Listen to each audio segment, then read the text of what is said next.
identification of the support and resistance. Now we have point A. I told you that whenever price moves in a direction and suddenly stops to go up or down, it creates a support or resistance. Now, what was the movement of the market before it created point A?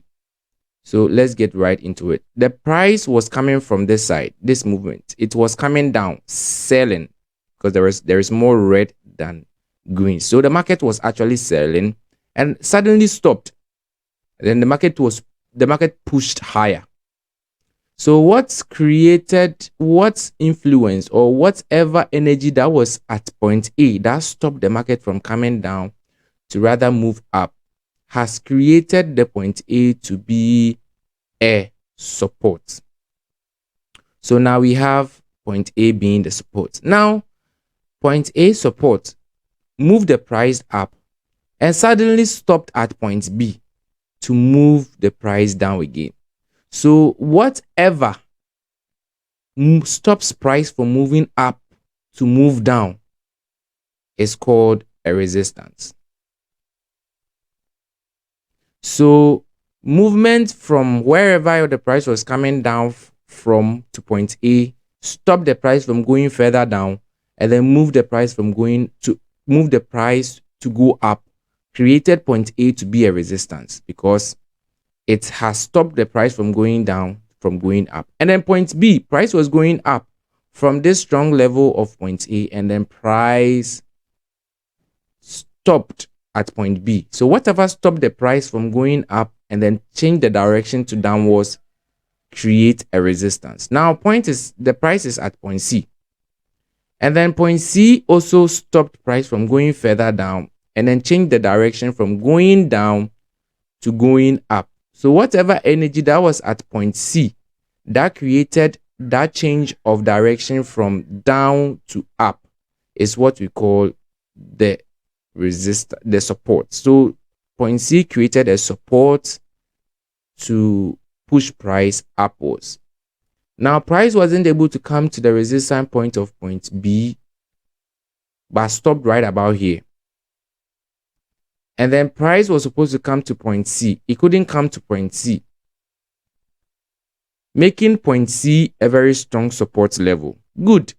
And then price went up to point D again. Now, at this point, we assume point C is very strong, so it's supposed to break point B. But unfortunately, price got to point D and couldn't go upwards again, and then push the price massively down, making point D a very strong new resistance.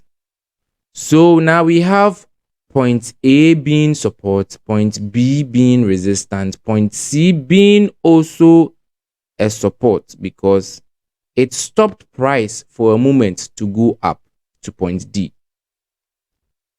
So point C is now our new resistance and our new support. And now point D being the resistance broke the strong C support downwards. Now price got to point E and then price wasn't able to go further down and then went up again. All right. So if I was supposed to add F, price stopped over here and then pushed down to point E, breaking point E. So if I was supposed to add A, B, C, D, E, I would have made this the F, a resistance point. So when price stops from going further down and change the direction to up, it creates a support. And when price is going up and it stops suddenly and changes the direction down, it creates a resistance. A valid resistance is created when price closes below a support. So when any candle closes below and not the wick, but when price closes below any support level, it has break the support level and then making the resistance a valid one. So after price broke support of point A, it made point B a valid resistance level.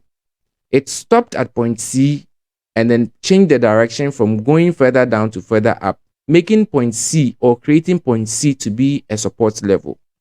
Until this support level of point C is broken by any form of resistance, then that resistance becomes a valid resistance.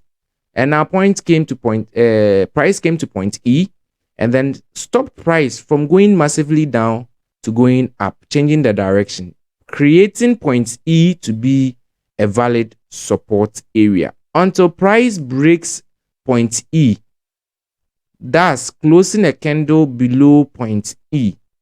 Whatever stop direction, the direction from going up to coming down to break point E, becomes a valid resistance area.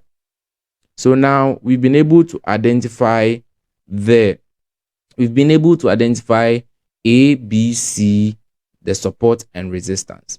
Now, what is the direction of this market? What is the trend of this market? Now, being able to identify the resistance and the support of this market structure, what are we supposed to do to know the direction of this particular structure? I told you that whenever price starts breaking any of either support or resistance, then you'll be able to know what the trend is. So in this particular market structure, price is breaking support and then respecting resistance. So point A, being the support, was broken by this strong resistance point. Point C, being the support, was broken by the resistance created in point D. All right. So this particular from point A to point E market structure is downwards because support keeps breaking. Support keeps breaking. Why? As a kokru bi wo mechi oye kokru about 12. So oye didi. If you have before. All right. So let's continue. Now we've seen that the market keeps breaking support. Supposing if market kept breaking resistance, then we know that support are being respected but resistance are being violated. So market is going upwards.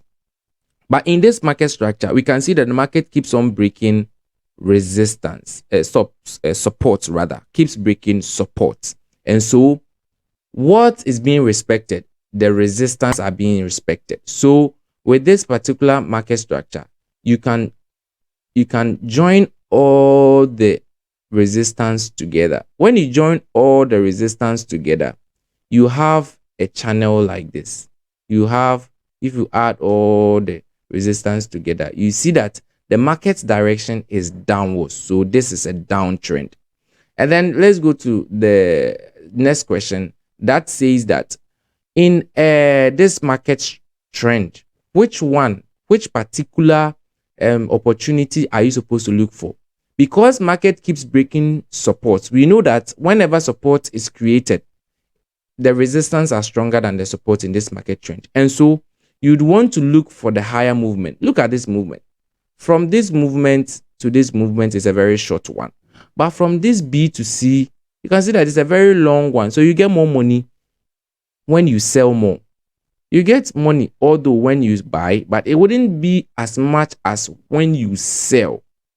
So if you want to actually get more money in this particular market structure, you have to look at where the direction of the market is going, and then you look for opportunity in that.